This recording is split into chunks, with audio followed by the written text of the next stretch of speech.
5 to 92 on the amendment and 128 to 95 for the passing of the bill.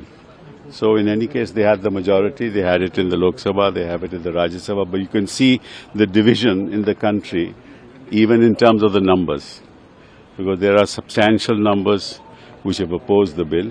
So this will have political implications, and especially in respect of political parties who have given the support to the BJP, because there's an election in Bihar coming. And of course it makes very little difference to the TDP because their elections are far away. But at least historically they will be remembered for having supported the bill. And that may have political repercussions in the long term. क्या भाई देखो, पारित तो हो गया है और बहुमत इतनी ज़्यादा भी नहीं है, 128 उनके पक्ष में और 95 हमारे पक्ष में, और इससे साफ जाहिर है कि काफ़ी संख्या में लोगों ने इसका विरोध किया और इसकी राजनीतिक प्रभाव भी होगा। ख़ास तौर पे अभी बिहार में इलेक्शन होने वाले हैं और वहाँ मैं समझता हूँ कि ऑपोजिशन को फ़ायदा भी होगा।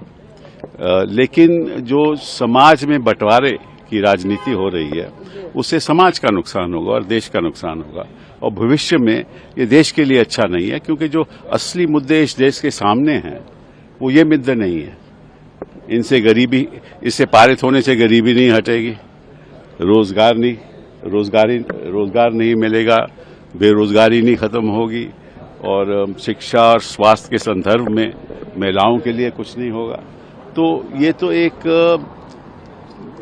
एक समझ लीजिए एक राजनीतिक षड्यंत्र है। किसी तरीके से ये रोज के रोज अब चर्चाएं होंगी,